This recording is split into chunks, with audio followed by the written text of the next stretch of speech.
Bom dia, sejam muito bem-vindos ao café da manhã da DCE. Hoje, estou perdida aqui nesse pedaço aqui. Pronto, vamos lá. Parei de compartilhar, não? Continua compartilhando. Eita, vamos lá.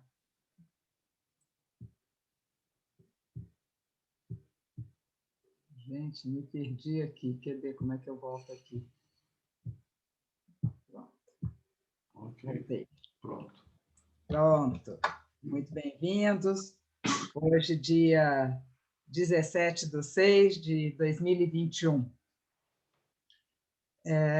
Nós estamos aqui hoje com o patrocínio do nosso querido Irota, nosso parceiro, Supermercados Irota.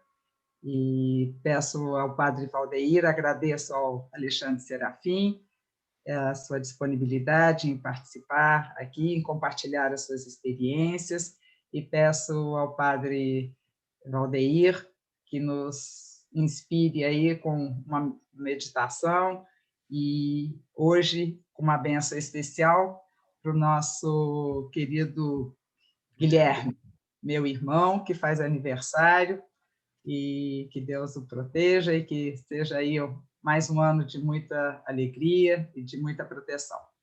Obrigada, Padre Valdeir.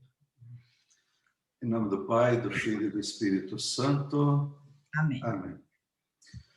Naquele tempo disse Jesus a seus discípulos: quando orardes, não useis muitas palavras como fazem os pagãos. Eles pensam que serão ouvidos por força das muitas palavras. Não sejais como eles, pois vosso Pai sabe do que precisais muito antes do que vós o peçais. Vós deveis rezar assim: Pai nosso que estais nos céus, santificado seja o teu nome, venha o teu reino. Seja feita a tua vontade, assim na terra como nos céus. O pão nosso de cada dia dá-nos hoje. Perdoa as nossas ofensas, assim como nós perdoamos a quem nos tem ofendido, e não nos deixes cair em tentação, mas livra-nos do mal. De fato, se vós perdoardes aos homens as faltas que eles cometeram, vosso Pai que está nos céus também vos perdoará.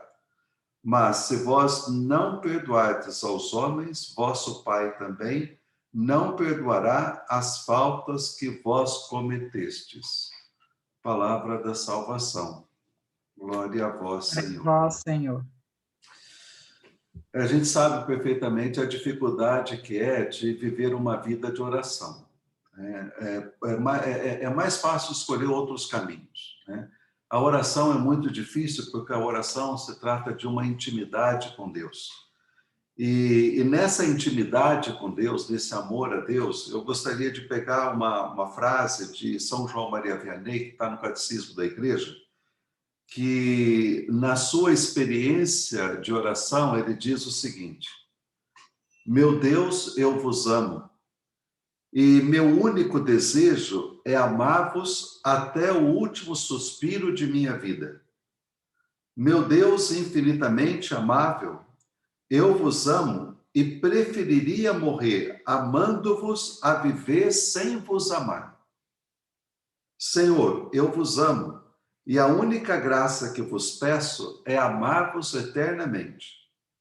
Meu Deus, se minha língua não pode dizer a cada instante que eu vos amo, quero que meu coração o repita a vós tantas vezes quanto eu respiro. Puxa, isso é a experiência de São João diante da oração. E segundo assim, a tradição, diz que ele era uma pessoa que era, não tinha muita capacidade intelectual, né? Mas ele tinha uma capacidade, né, de se relacionar com Deus, né? Seja de manifestar do fundo do seu coração um sentimento de amor a Deus. Então, o que é a oração? É um simples olhar elevado aos céus, vai dizer Santa Teresa, né? Ou seja, nós não precisamos de muitas coisas, porque quando nós olhamos aos céus, nós deixamos de olhar para o nosso umbigo e nós deixamos de olhar só para frente, né? Ou seja, não basta só olhar para frente, nós precisamos olhar para os céus, porque olhando para os céus a gente consegue caminhar e ter realmente e cumprir aquilo que o Pai Nosso nos pede. Em primeiro lugar, um amor a Deus, que são as 3 primeiras partes do Pai Nosso, e depois as 4 primeiras partes, a segunda parte, que é 4 partes, né, do Pai Nosso, 4 itens que se referem justamente ao amor ao próximo, né, e na nossa relação conosco mesmo, de não nos deixar cair na tentação, porque da tentação para o mal, a gente sabe que é um pulo, né?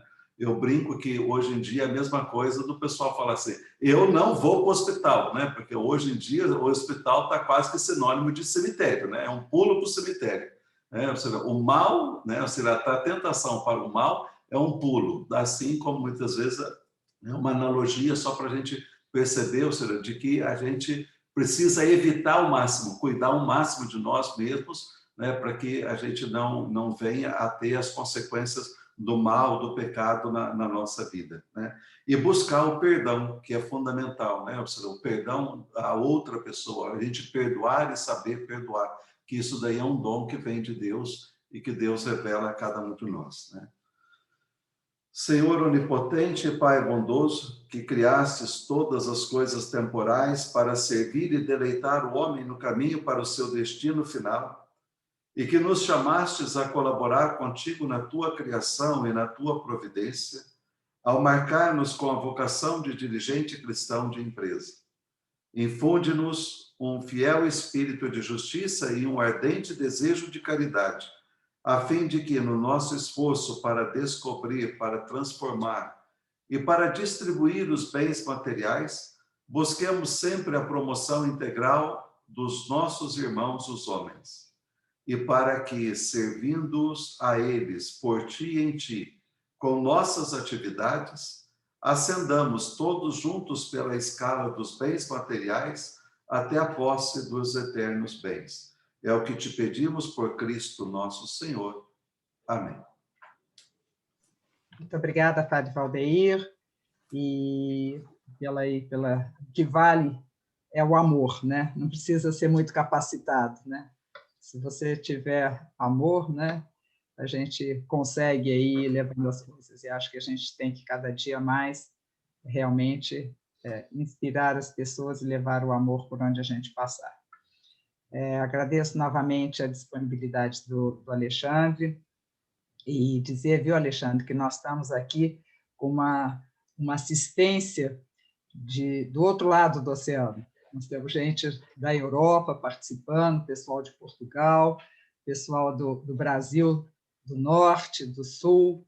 Então, estamos aí muitíssimo bem acompanhados nessa manhã fria, né? Aqui em São Paulo, bem frio. Se aqui em São Paulo está frio, no resto deve estar também. E dizer que vocês sabem, eu não gosto de ficar lendo o currículo, porque se nós temos... O currículo está aqui ao vivo, não precisamos de ficar lendo. É só para dizer que o Alexandre, ele falou que pode ser Alex, pode ser Alexandre, pode ser Serafim. Então, cada um de nós pode escolher aí como melhor lhe cai o nome. Tem mais de 30 anos de experiência na indústria farmacêutica. Acho que ele já nasceu dentro da indústria farmacêutica, pelo visto. E foi CEO da Ferrin. E a Ferrin tem como frase: as pessoas estão sempre em primeiro lugar. Né? Essa é a essência da Ferrin. E isso, qualquer semelhança, não é mero acaso. Né? Então, hoje, o Alexandre vem aqui nos falar sobre a humanização nas empresas. Se as empresas humanizadas são mais rentáveis e sustentáveis.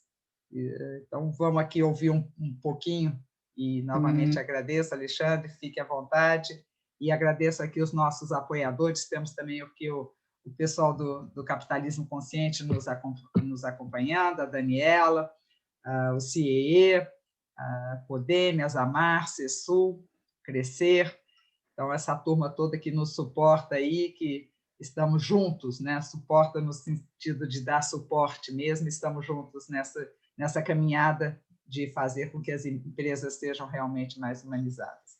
Bom dia, Alexandre, muito obrigada, fique à vontade.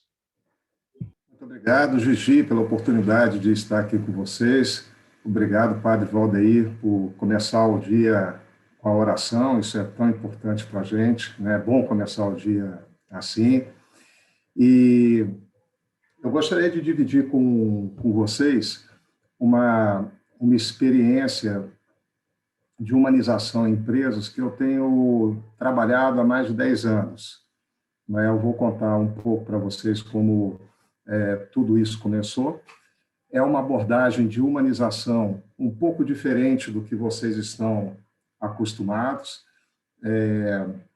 Hoje, eu comecei com esse processo quando eu era gerente-geral da Hospira, uma empresa americana farmacêutica, há 10 anos atrás. Depois eu fui para a Ferrin, que a Gigi relatou, que é uma empresa suíça.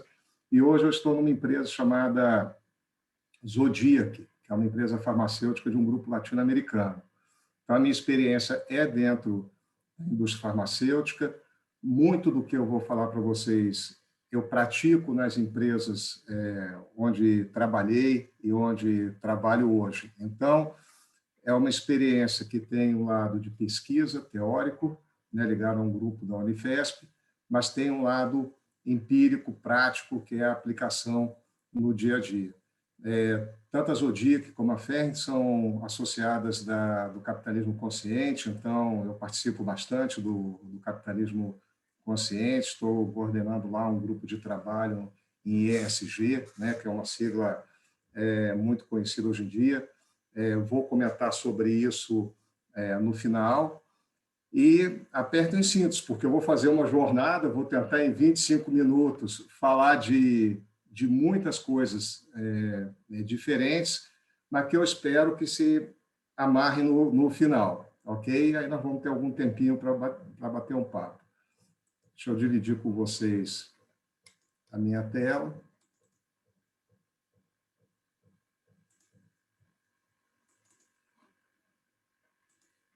Vocês estão vendo a minha tela, Gigi?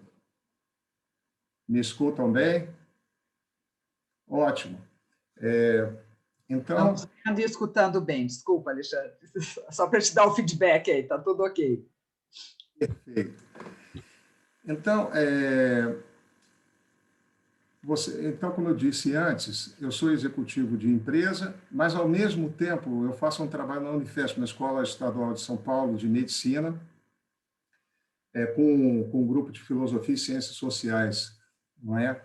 E nesse campo de pesquisa, que começou como uma busca de uma metodologia de humanização para a medicina nos hospitais, hoje nós aplicamos em empresas. Então, foi no meu encontro com esse grupo que eu vi o trabalho que eles faziam, me interessei muito, e era uma época, isso tem mais de 10 anos, que eu buscava justamente isso, um alimento para a alma, um alimento para a alma dos executivos, né? Porque como executivo há tanto tempo em empresas, eu sentia muita falta, uma falta de espírito, uma falta de filosofia, uma falta de reflexão. Os executivos são muito bons para planejar, são excelentes para implementar, mas uma real reflexão profunda de qual é o papel dele e da humanidade dele dentro das empresas, isso a gente tem pouco, é um campo muito árido. A gente tem que trazer luz para o nosso negócio, tem que trazer luz para as nossas empresas, da maneira como a gente realiza o nosso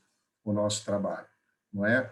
E por isso que hoje em dia ganha tanta atração movimentos como o capitalismo consciente e outras iniciativas tão interessantes. Mas para falar de humanização, não vamos falar de humanização, rentabilidade e sustentabilidade, mas vamos começar por humanização. Humanização é a palavra-chave aqui. E é uma palavra da moda agora, não é?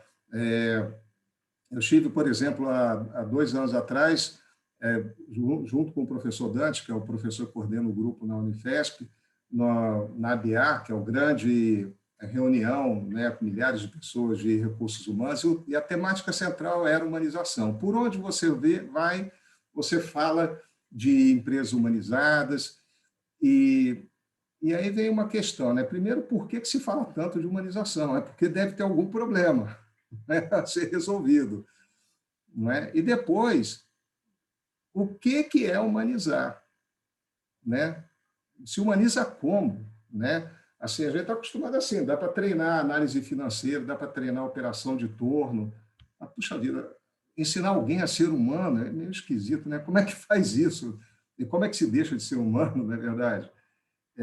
Então, eu vou seguir aqui uma sequência, problematização, né? O que é a responsabilidade corporativa, vou apresentar para vocês uma metodologia de humanização, uma proposta de como fazer isso, apresentar dois casos que eu participei, que então não é de livro, não é de escutar dos outros, eu fiz. Então, é uma experiência prática, né? E algumas tendências. Bom, para começar a falar do ser humano, vamos pensar de que ser humano estamos falando, não é? Aqui tem uma representação do homem vitruviano de Leonardo da Vinci, né?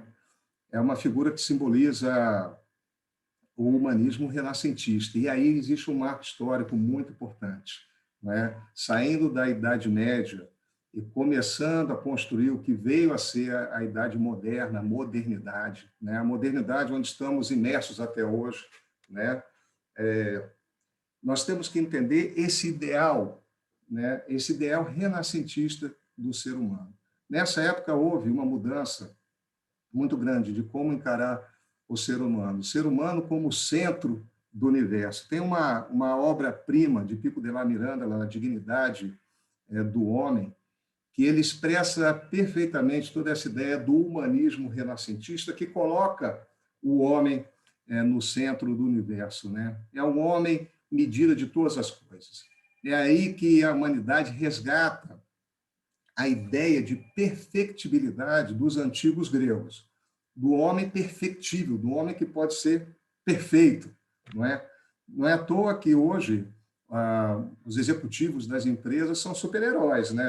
Hoje, aliás, o que está muito na moda hoje em dia é falar sobre vulnerabilidade, né? Eu participo também da Câmara Americana do Comércio, eu estou participando de uma jornada lá que tem como tema vulnerabilidade. Por que vulnerabilidade? Porque os executivos líderes de empresa, o C-level das companhias, adotaram essa postura do super-herói, do homem que pode tudo, do homem que não tem emoções, ou seja, você não tem emoção, você ser indiferente, você ser impessoal, né? Era o que ligava, era o que era bom. Um modelo até muito americano relacionado com o hipercapitalismo. De onde vem toda essa história? De onde vem esse homem que é o Homem de Ferro, que é o Batman, que é o Superman, né? Que tudo pode, tudo faz e se basta por si mesmo? Vem daqui. Vem dessa ideia de perfectibilidade que é resgatada dos gregos pelo humanismo renascentista. né? Isso foi bom, trouxe progresso, é a base da modernidade, é a base do racionalismo, do desenvolvimento científico, e que trouxe muita coisa boa, mas também trouxe muitos problemas que a gente agora está tentando ajustar, não é? O humanismo renascentista, ele evolui para o iluminismo, não é? E depois a gente entra no iluminismo, a ideia da razão, sobretudo, ela prepondera com o cartesianismo e inaugura, com a Revolução Industrial, um grande fenômeno, né? A era da modernidade, né? A Revolução Industrial, né? Você saiu do século das luzes, né? Que é o século XVIII, entra no século XIX com a Revolução Industrial. É aí que começa o capitalismo, é aí que começam as empresas, as grandes empresas que, com o tempo, vão se tornar multinacionais, né? Prepondera a ideia do racionalismo, uma racionalidade extrema em todos os campos, e uma supervalorização da ciência. Isso trouxe um extremo progresso material, né? Um extremo progresso material inegável, mas nós chegamos no século XX atônitos, né? Surpresos. E aqui eu trago essa pintura de Munch, O Grito, né? Quando a gente analisa o Grito é de 1893, então ele está bem localizado nessa passagem do século XIX para o século XX, né? E aí faz a gente pensar do que ele está. É tanto desespero, né? Uma agonia, uma angústia, uma melancolia que esse quadro, essa pintura traz, né?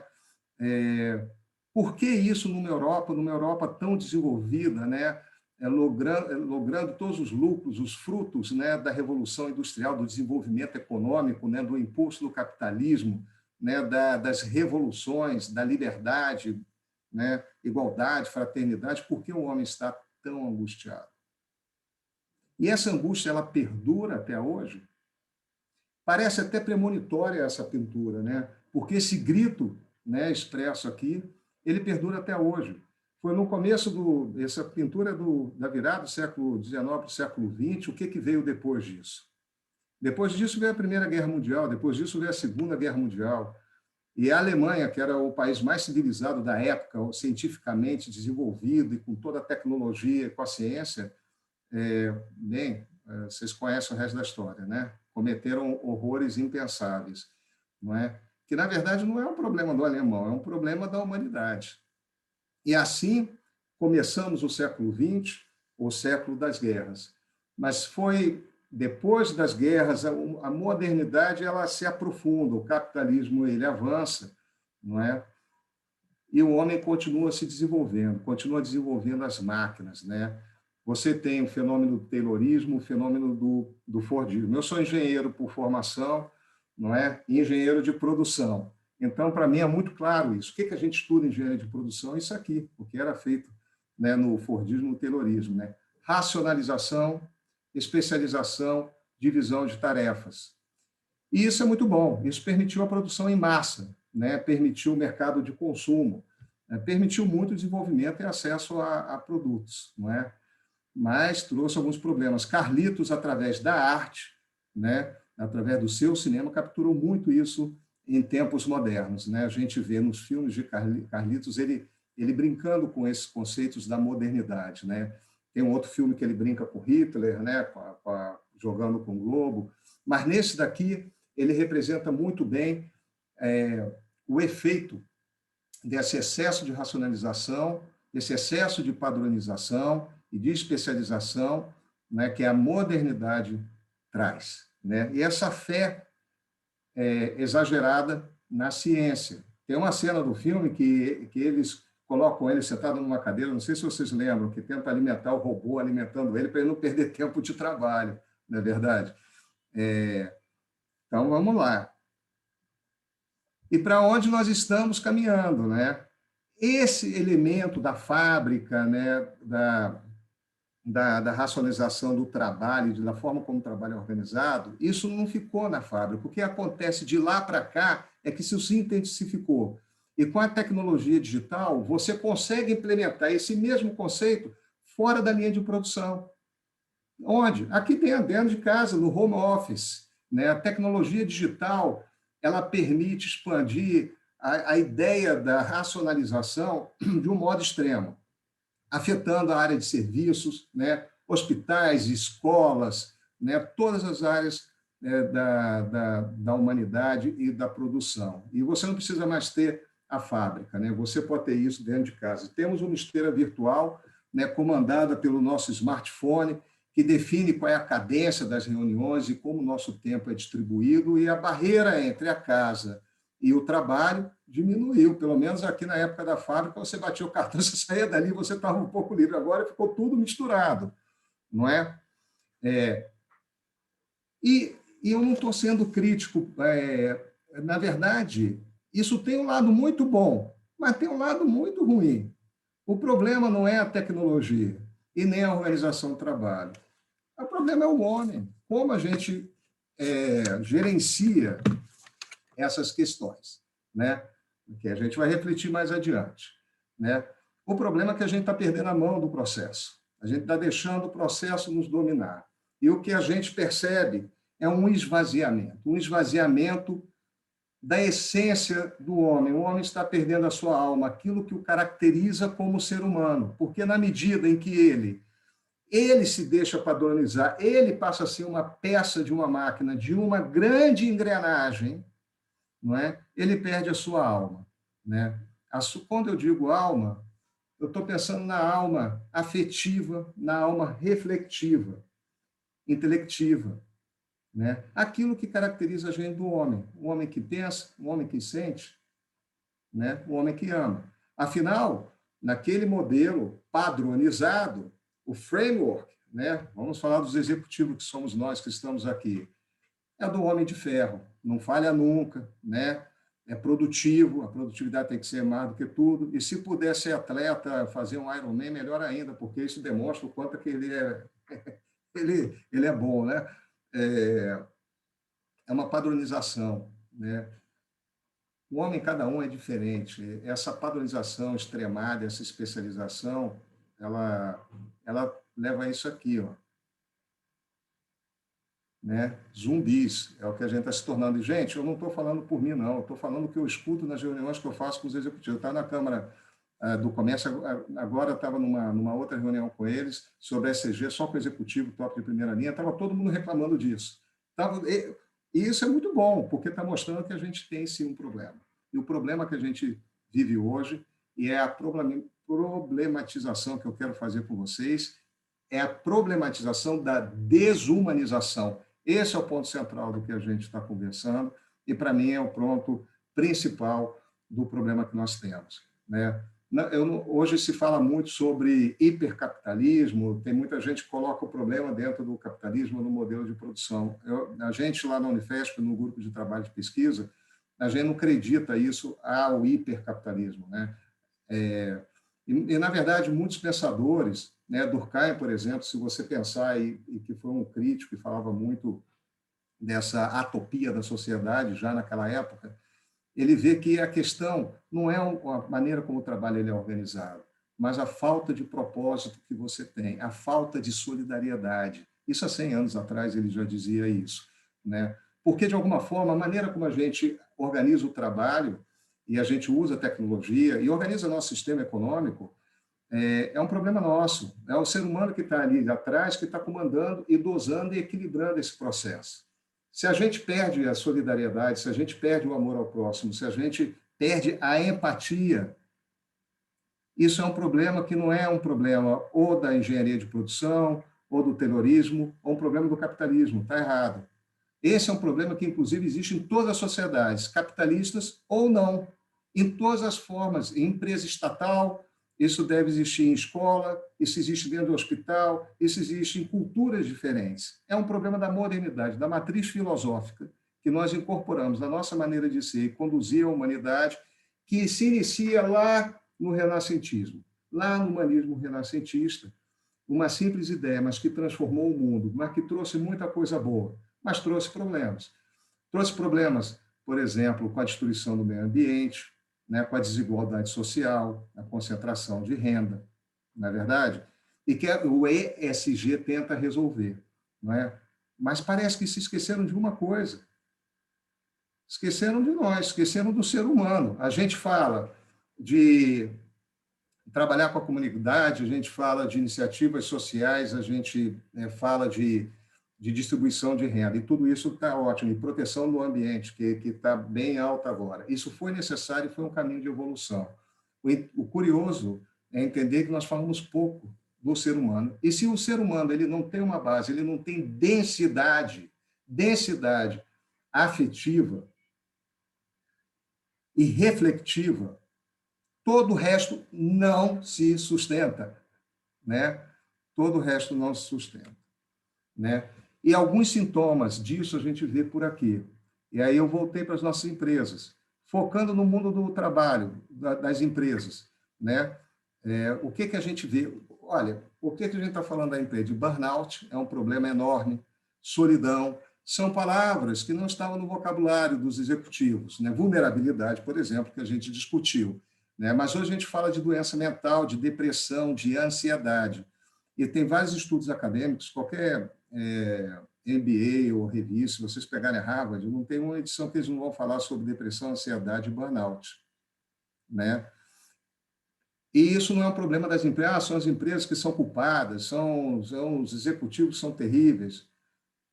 Também, esse é um problema da humanidade, isso acontece em todas as outras estruturas, né? É isso que é interessante, a gente tem que entender que isso é um problema da humanidade como um todo e que as empresas fazem parte dessa humanidade, estão ali, seja uma empresa na China, na Rússia, ou nos Estados Unidos, na Alemanha, ou aqui no Brasil.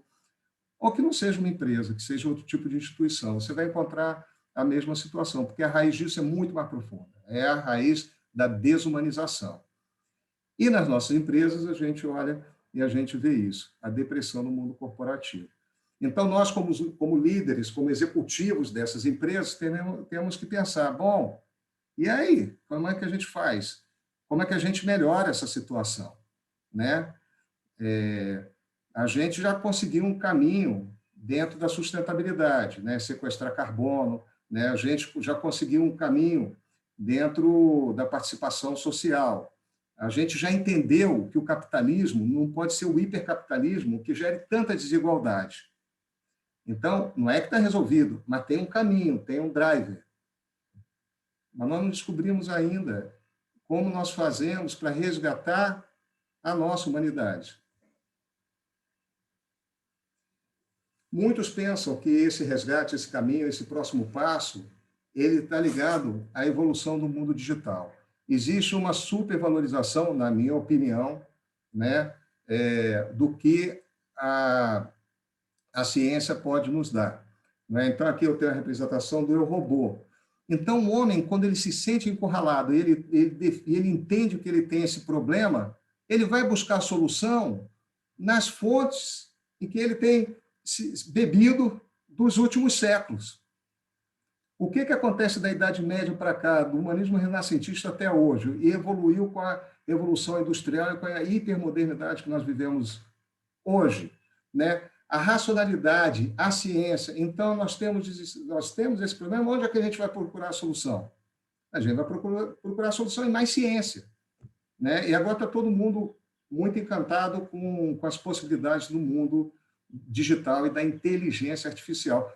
Em uma das reuniões que eu participo e que a gente discute ESG, eles agora acham que tem que ser ESGD, tem que colocar o digital, como se o digital fosse resolver isso. Digital é bom, eu adoro, é bom continuar desenvolvendo, mas não é isso que vai trazer a humanidade. A solução não está aí. Isso é mais um equívoco. É um equívoco antropológico profundo. Alexandre, só para te balizar, nós temos aí mais 15 minutos, só para te balizar no tempo aí, para você poder organizar e concluir todo o seu raciocínio aí, para a gente chegar, não ficar no digital, mas ficar no humano, né? Nós vamos... Perfeito, Gigi. Então, eu entro agora numa segunda etapa, que é como isso é resolvido, né? Existem muitas iniciativas de humanização que estão muito conectadas com o foco cognitivo, comportamental de sensorialidade, né? Então, as empresas hoje, quando falam em humanizar, e é muito válido esse esforço, eles estão buscando o quê? Ambientes mais confortáveis, colocar algo lúdico no meio, né? Aqui tem um escritório moderno, né? Deixar as pessoas mais à vontade, não é? Horário flexível, tudo isso é bom, isso é muito positivo, mas isso é superficial, né? Isso é pouco. Por quê? Porque a gente tem que ir num lugar mais profundo, né? O que a gente chama de equívoco antropológico é esse equívoco de você esquecer que o ser humano é um ser afetivo e reflexivo. Se você quer humanizar, é aí que você tem que ir. Se você foca demais na sensorialidade, no comportamento, por exemplo, vai treinar o cara a ser vulnerável. Até tem isso, o executivo agora ele tem que parecer que é vulnerável. Aí ele artificialmente, é uma coisa até pouco espontânea, você vê isso muito. Ele conta uma história da vida dele, ou inventa, né, para mostrar que é sensível e que é humano. Isso é muito superficial e é continuar cometendo o mesmo erro. A gente vai ter que buscar essa humanidade em outro lugar, né? Em outro lugar, um lugar muito mais profundo do que isso. A gente vai ter que buscar no entendimento que o homem é um ser que sente, que pensa, é inteligente. Não adianta você querer enganar ele, ficar... Ele cria, ele se relaciona e ele ama, né? E só é possível você chegar nesse lugar através das humanidades. É aqui que é o ponto central da minha palestra, que a forma como você tem de chegar lá é através das artes, da filosofia, da literatura, não é? É a forma que a gente entende que você pode resgatar a humanidade. E isso está baseado em 15 anos de trabalho lá da Unifesp, onde foi desenvolvido uma metodologia com base na literatura clássica, que tem como propósito o resgate da humanização. Fazer a humanização não é o único método, é o método que foi desenvolvido lá, que nós temos aplicado e que tem funcionado. Eu vou passar rapidamente, infelizmente não vou poder me aprofundar, mas vou contar um pouco para vocês o que é isso. Então, é possível humanizar?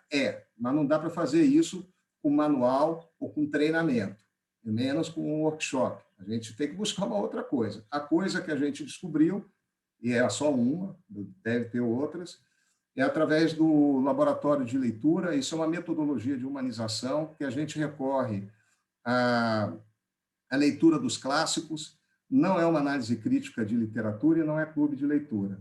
Não é?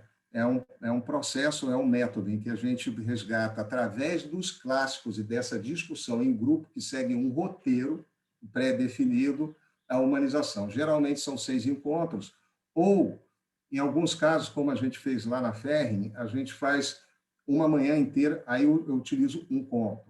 A gente usa Tolstói, Dostoiévski, a gente usou contos de Saramago, mostro aqui para vocês já, né?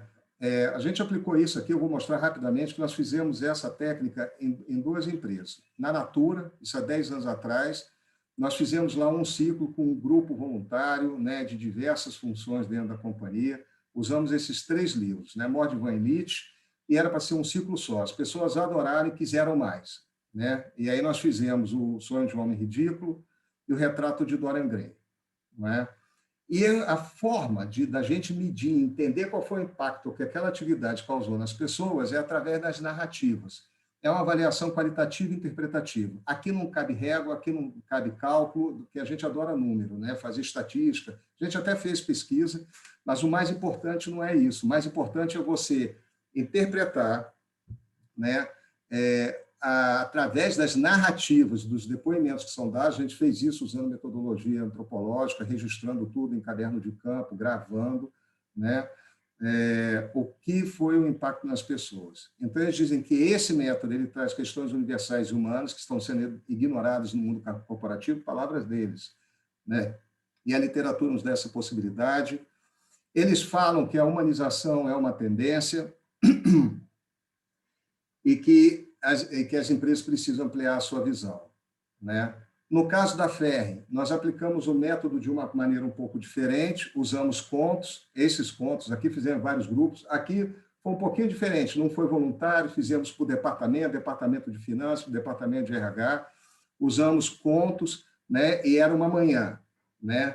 Com grupos grandes, até de 18 pessoas, não é? É fantástico, né? O último que nós fizemos foi A Hora e a Vez de Augusto Matraga, do Sagarana, do Guimarães Rosa, foi espetacular. E o que eles disseram? Né? Eles disseram, aqui sai muito forte a questão da empatia, né? De como esse exercício, esse trabalho reflexivo, ele promove a empatia. Né? Como também ele traz a importância do senso de propósito.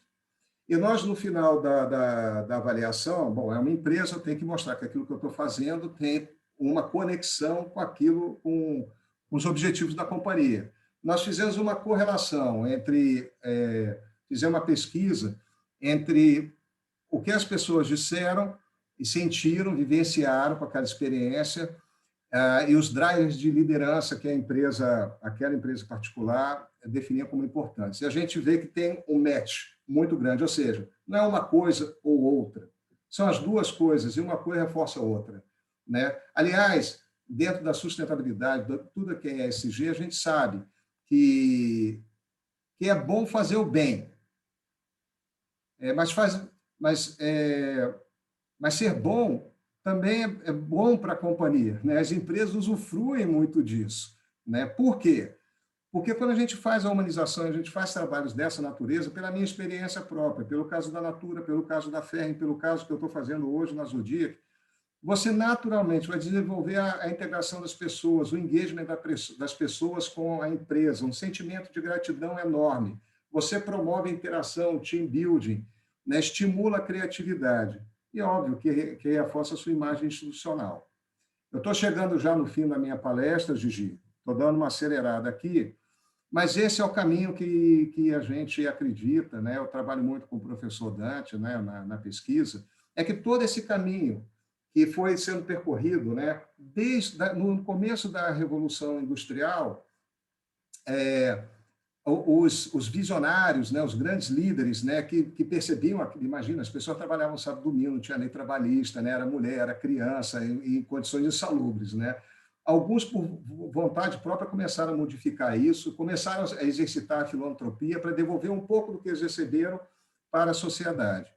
Com o tempo, isso foi se normatizando e outras coisas apareceram, como a destruição da natureza, e aí começou a usar, isso foi mais recentemente, 60 anos para cá, a perceber que era importante desenvolver o conceito da sustentabilidade. Né? Ao longo do século XX, a gente chegou ao conceito de responsabilidade social corporativa, que hoje é traduzido na sigla ESG, mas que é a mesma coisa. ESG nada mais é do que você estabelecer, né, governanças, né, internas da empresa, né, que definam uma contribuição da companhia, um engajamento da companhia naquilo que é preservação do meio ambiente, né, e da sociedade. Está faltando o H de ser humano. E é por isso que a gente traz essa ideia de responsabilidade humanística como mais um elemento que a gente desesperadamente precisa nesse momento. Por quê? Porque, vamos pensar juntos aqui, nada vai ser sustentável a longo prazo se você não tem acessibilidade do ser humano. Se você acha que ESG, que isso tudo, tem um conteúdo programático, mecânico, algorítmico, a tendência disso se perder por um tempo é muito grande. Só quando você consegue entender o quanto isso realmente é importante e quanto é que o outro que está na sua frente é importante também, de forma profunda, né? E você vai conseguir sustentar isso no longo prazo. E para você atingir essa profundidade, a gente precisa gerar nas pessoas a densidade, uma densidade afetiva, cognitiva, né? Uma densidade espiritual. E uma forma de fazer isso que a gente propõe, que a gente descobriu que dá certo e ajuda muito, é através das humanidades, filosofia, artes, literatura. Tá? Bom, finalizando a minha apresentação, eu acho que essa discussão toda ela é muito pertinente, está todo mundo muito interessado nisso tudo, especialmente no tempo da pandemia. A pandemia é um horror. Né? Aqui é uma pintura que representa a peste, né? E a arte tem esse poder, em apenas uma representação a gente consegue entender tudo aquilo que está sendo dito por detrás. É impressionante como hoje parece que voltamos à Idade Média, não é? Ao momento da peste, ao momento da barbárie. Barbárie em todas as dimensões, não só na saúde pública, né? Na condução política, na mentalidade das pessoas e como as pessoas estão se tratando. Não é? Então, precisamos urgentemente resgatar a nossa humanidade, precisamos nos humanizar, não é? E, se Deus quiser, né, voltar a sermos humanos para chegarmos a algo muito maior e, na sequência, resgatar a nossa espiritualidade. Era isso que eu queria dividir com vocês hoje, Gigi. Muito obrigado. Ô, Alexandre, obrigada aí pela essa viagem, né, que você fez, nos resgatando, nos trazendo todo esse conhecimento, e muito bacana porque você fez aí um paralelo, né, e chegou onde a DCE, a Uniapac, começou, que foi exatamente na responsabilidade social empresarial, só que centrada na pessoa. A grande diferença da proposta da Uniapac e da DCE é que essa responsabilidade tem que estar centrada na pessoa. E muito interessante também que o CIEE faz algumas entrevistas, e ele fez uma entrevista com Pedro Herz, e ele fala que ler é ouvir, né? Que digitar é falar, porque hoje tudo ficou no digital, e você digita e não fala, né? Você vai digitando, né? Só que a gente não tem tempo para parar para pensar, para entender aquilo, né? O que foi dito, o que foi falado. Então, depois, se vocês quiserem entrar nessa apresentação do Pedro Herz, é muito, muito interessante. Nós temos aqui 2 perguntas. Eu acho que fica mais fácil se eu ler as duas, e aí depois você dá a resposta. Uma é do Felipe Guzmán, que fala sobre o Fórum Econômico Mundial, que está propondo o reset, né? E, nesse contexto da 4ª Revolução Industrial que estamos, como esse reset vai impactar na humanização das empresas? Essa foi a pergunta de Felipe Guzmán. Desculpa, Felipe, eu não sei onde você está, mas você não deve estar no Brasil, porque você escreveu em espanhol, então deve estar em algum lugar da América Latina ou da Europa. E a outra, agradeço aqui a assistência, se vocês olharem aí nos participantes, assistência da família. A gente tem uma família grande, da minha filha, a Anelisa, a Nani, que a gente chama carinhosamente, que também está nesse setor da indústria farmacêutica. E ela pergunta como humanizar setores das empresas que muitas vezes estão longe da gestão da empresa. Por exemplo, o setor comercial, que trabalha na rua e muitas vezes é cobrado e mensurado por metas financeiras. Vamos lá. Talvez eu comece pela segunda, né? Primeiro, assim, a tecnologia é uma tremenda aliada, né? Eu fiz uma série de pontos. Tecnologia é uma ferramenta. A gente, às vezes, esquece isso. Parece que a inteligência artificial digital é mais do que isso, mas é uma ferramenta. O bom uso dela depende da gente. Então, por exemplo, a questão da literatura, que é algo que eu acredito que humaniza. Hoje, você, com a tecnologia, a gente está conseguindo fazer, por exemplo, esse trabalho do laboratório de leitura, que eu falei para vocês rapidamente, via digital, né? que é muito bom para os vendedores. Por exemplo, a gente tem um clube de leitura, a gente montou uma biblioteca bastante variada aqui, tanto na Zodica, a gente tinha lá na Ferrin também, que você pega os livros pelo aplicativo e você tem os e-books, né? E todo o processo de comunicação, assim, a gente tem que estar próximo das pessoas. Agora a gente não está podendo sair, mas a gente chega nas pessoas como a gente está chegando aqui, né? Então, esse é um exemplo de como a tecnologia ajuda a gente a se aproximar das pessoas. Então, dá sim para trabalhar com os vendedores, né? Lá na Zodica a gente tem 400 no campo, e a gente está fazendo isso com eles, não é? Com relação ao reset, o que eu penso é assim, a gente tem que olhar sempre com muito cuidado todas as iniciativas que são tomadas, né, no nível político, humano, e dentro das empresas também, né? Porque tem uma questão aqui, o reset ou qualquer outro tipo de iniciativa só vai ter valor na medida em que for espontâneo, for genuíno, tá? Por exemplo, empresas, eu sou executivo de empresa, então eu estou sempre com os grupos de CEO de empresas gigantes. Você vê muita iniciativa que eles tomam, tem nada, que às vezes é uma atitude porque é moda dentro da empresa. Por exemplo, empresa americana, com o advento do George Floyd, aí tem a temática toda da discriminação. Aí o cara adota aquilo como uma ação programática, um negócio que começa e termina, ele faz um discurso formatado dentro do quadrado e está ganhando ponto. Uma obrigação, né, Alexandre? Quase uma obrigação de fazer aquilo e é quadradinho e não é uma coisa genuína. É o negócio da vulnerabilidade, que é um tema bacana, pô, importante. Mas você vê uma falta de espontaneidade, às vezes, no outro, muitas vezes não, as pessoas são genuínas também. Aquilo não entende, aquilo daria para dizer, não, agora o cara é tão homem de ferro, é tão Superman, é tão coisa, que até vulnerável ele tem que se colocar. Aí conta uma história dele, não tem nada, ele não está compartilhando nada, isso não tem efeito, isso é programa, isso é workshop, até a próxima moda, o RU, depois a gente parte para outra. Se o reset tem muita coisa misturada com relação à sustentabilidade, com relação à social, existem problemas geopolíticos, existem interesses comerciais. Então, essas iniciativas, elas são... mas também tem muita gente boa, tem muita boa vontade nisso. Você vai encontrar sempre as duas coisas. Você vai encontrar o lado de quem realmente acredita que quer fazer o bem, mas vai ter sempre junto a turma que está usando de outra forma.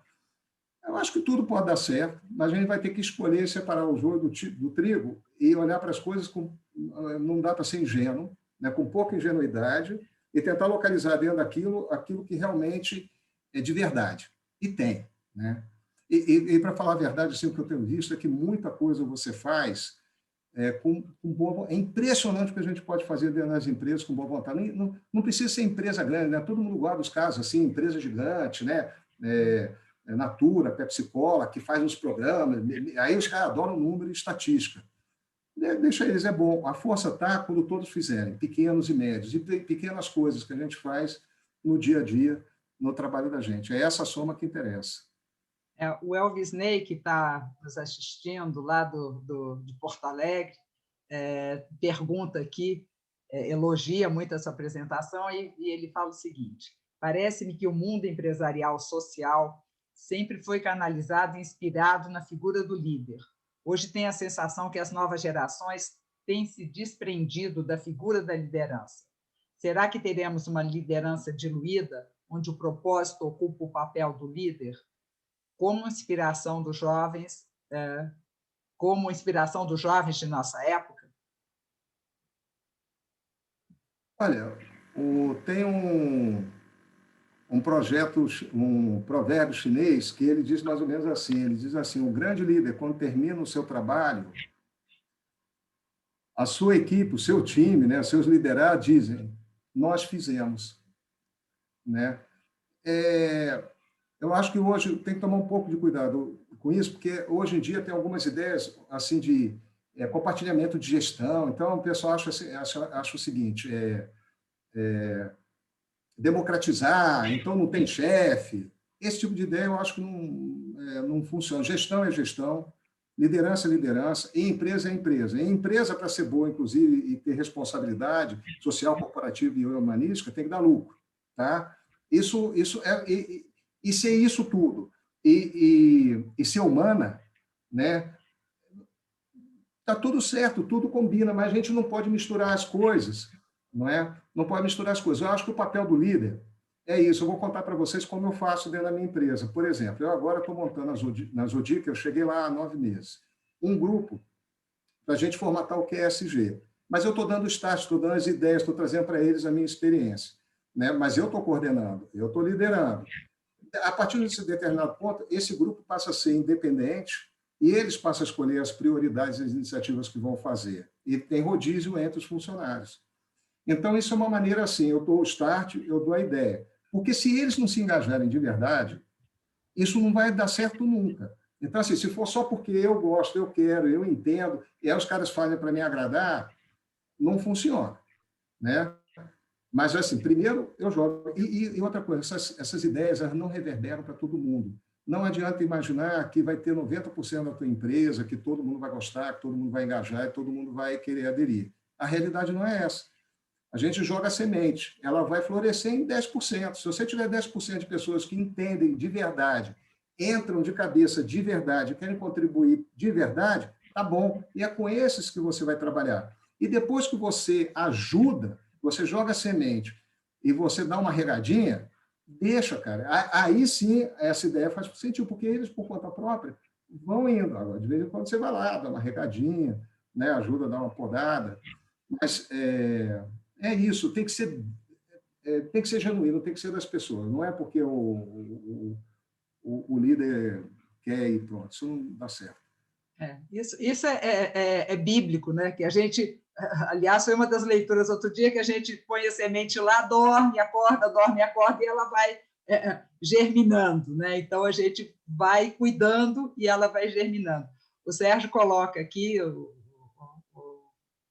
Alexandre, que o H, né, que você falou, é o quarto P do livro Rentabilidade dos Valores da Uniapac. Se você não conhece, depois eu vou mandar de presente para você esse livro que vai te ajudar muito.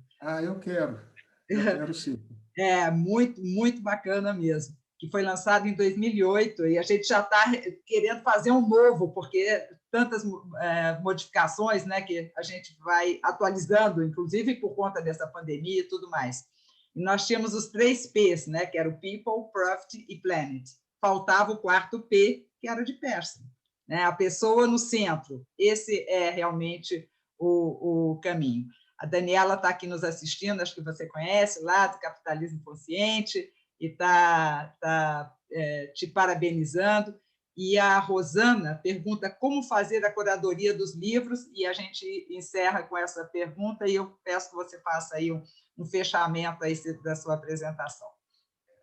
Depois vocês me mandam e-mail, Gigi, pode compartilhar meu e-mail, meu telefone com vocês. Tem uma empresa que a gente contratou, eles montam a biblioteca, eles fazem gestão dos livros e as pessoas pedem o livro pelo aplicativo no smartphone. E aí pega o livro, e tem e-book também. Então, eles dão baixa pelo aplicativo. É super simples e sinceramente, custa muito pouco. Então, a curadoria a gente já resolveu. É a tecnologia nos ajudando, né? Então. Como auxiliar. Mas quem tem que estar no centro não é a tecnologia, tem que ser a pessoa, né? Tem que ser o humano, a questão é essa. Não sei se você gostaria de fazer alguma recomendação, alguma mensagem final, e depois a gente passa para o padre Valdeir nos abençoar e nos encaminhar. O que eu espero, eu acho que a gente precisa sim fazer, eu acho que a gente está na direção certa, eu acho que a gente precisa resgatar, estamos no momento que a gente tem que continuar o que já foi aprendido em termos de sustentabilidade. Aliás, correlação de sustentabilidade com rentabilidade já está ultrapassado, porque já provaram isso muito. Então, assim, a gente tem que pegar, a gente agora precisa assim, olhar essa questão da humanização com profundidade e não de maneira superficial. E o próximo passo porque a gente tem que conseguir isso para o próximo passo, que é a espiritualidade. Mas aí é um outro tema e é um módulo avançado. Mas se eu não resgatar a humanidade primeiro, eu não consigo resgatar a espiritualidade, na verdade. Então, é isso, mais uma vez, muito, muito obrigado por poder compartilhar com vocês essas ideias. Obrigada, mais uma vez, Alexandre. A gente, depois, essa apresentação, essa conversa, esse café está gravado, depois nós vamos disponibilizar na página da DCE. E se vocês quiserem conhecer mais sobre a DCE, entrem na nossa página, adcesp.org.br. Lá vocês têm, inclusive, esse livro, Rentabilidade dos Valores, está digitalizado lá na nossa página. Agradeço aí aos nossos apoiadores, mais uma vez, CIE, CODEM, Azamar, CESUL, Capitalismo Consciente, o Crescer, e o patrocínio desse nosso café da manhã, feito pelo Supermercados Irota. Aqui posso agradecer pessoalmente, porque o Francisco está nos assistindo, e ao Francisco Irota, que é o nosso parceiro aí, inclusive da nossa campanha, a DCE Põe na Mesa, que a nossa meta é de 1.000 cestas, cada cesta a R$50. Então, também na página da DCE, vocês podem contribuir com esse trabalho, essa campanha que a DCE vem pilotando, comandando. E agradeço também aqui a presença do nosso querido José Roquette, que está desde Portugal nos acompanhando e tem sido aí um presente acompanhante desses nossos eventos. Muitíssimo obrigada a todos pela assistência e que tenha sido útil e que a gente possa realmente estar cada vez mais humanizado, né? Porque essa é a nossa essência, sermos humanos. Padre Valdeir, por favor. Serafim, eu gostaria só de fazer um pequeno comentário, né? Eu acho que nós estamos no caminho certo, né? Eu acho que isso é o que motiva o nosso trabalho, a nossa vontade de mudança, de transformação da humanidade, né? De sair de um processo e entrar num outro processo onde a pessoa, onde o homem é a pessoa central, né? É lógico que quando a gente encontra o homem, a gente encontra Deus, porque foi Deus que o fez, né? Agora, enquanto a gente está buscando outras coisas, a gente vai sempre colocando alguma coisa no lugar de Deus, né? E tudo tem o seu limite, né? Eu acho que a humanidade está chegando num limite, que ela precisa voltar para si mesma, né? Para a sua essência, né? E a essência é justamente isso, dessa capacidade da gente viver, seja pelo outro, né? Ou seja, numa espiritualidade profunda, né? Porque a espiritualidade não é só eu com Deus, mas é eu com o próximo, e no próximo eu vejo Deus, né? Tanto é que Deus não nos fez para ficar olhando para baixo, mas para frente, né? Então a gente olha para o outro, a gente não olha para a gente mesmo, né? A gente não olha para o nosso umbigo. E tem uma coisa que me chama muita atenção, uma passagem bíblica, que é um dos primeiros textos escritos da Sagrada Escritura, que a roupa ela está escrita assim embaixo, na bainha embaixo, né? Shema Israel, né? Na manga no punho está escrito Shema Israel e no turbante está escrito Shema Israel, né? Ou seja, porque se você tem a tentação de olhar, ou seja, para baixo, você vai ter que lembrar em primeiro lugar de Deus, né? No trabalho você lembra Deus, né? E na fronte, todas as vezes que você olha para o teu irmão, você está vendo que você precisa amar a Deus, né? Então, eu acho que a gente precisa descobrir realmente no próximo, né? Ou seja, a pessoa de Deus, né? Eu acho que isso é fundamental para essa humanização que a gente tanto deseja na humanidade e, de um modo especial, no meio do trabalho, no meio das empresas, né? Então, eu agradeço muito a sua participação, né? E dou a bênção a você e a todo o teu trabalho, bem como todos aqueles que têm nos acompanhado também com os nossos cafés da manhã aí, né? O Senhor esteja convosco, Ele está no meio de nós.